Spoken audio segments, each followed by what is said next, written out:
ഉറക്കം കിടത്തിയ കുറുവ മോഷണ സംഘത്തിലെ സന്തോഷ് സെൽവത്തെ പിടികൂടിയതിന്റെ ആശ്വാസത്തിലാണ് ആലപ്പുഴ മണ്ണഞ്ചേരിക്കാർ. പ്രതി സന്തോഷ് സെൽവത്തിനു വേണ്ടി പോലീസ് കസ്റ്റഡി അപേക്ഷ നൽകി. ഇയാൾക്കൊപ്പം കുണ്ടന്നൂരിൽ നിന്ന് പിടികൂടിയ തമിഴ്നാട് സ്വദേശി മണികണ്ഠനെ ചോദ്യം ചെയ്തു വരികയാണ്. കുണ്ടന്നൂർ പാലത്തിനടിയിൽ നിന്ന് പ്രത്യേക അന്വേഷണ സംഘം സന്തോഷ് സെൽവത്തിനൊപ്പം കസ്റ്റഡിയിലെടുത്ത മണികണ്ഠൻ നിരവധി മോഷണക്കേസുകളിൽ പ്രതിയും കുറുവ സംഘത്തിന്റെ ഭാഗമാണെന്നും പോലീസ് പറയുന്നു. എന്നാൽ ഇപ്പോൾ നടന്ന മോഷണ പരമ്പരകളിൽ ഇയാളുടെ പങ്ക് കണ്ടെത്താൻ പോലീസിന് കഴിഞ്ഞിട്ടില്ല. കുറുവ സംഘത്തിന്റെ മോഷണം സംശയിക്കുന്ന വടക്കൻ പറവൂരിലും പുന്നപ്രയിലും ഇയാൾ എത്തിയിട്ടുണ്ടോ എന്നറിയാൻ ചോദ്യം ചെയ്തു വരികയാണ്.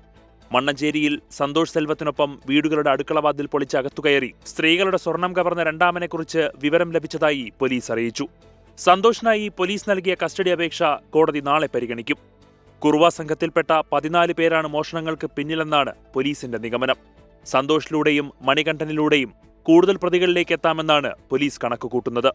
ചേർത്തല, മണ്ണഞ്ചേരി, പുന്നപ്ര എന്നിവിടങ്ങളിൽ പോലീസും നാട്ടുകാരും ചേർന്നുള്ള രാത്രികാല പെട്രോളിംഗ് ഇപ്പോഴും തുടരുകയാണ്. 24 ആലപ്പുഴ.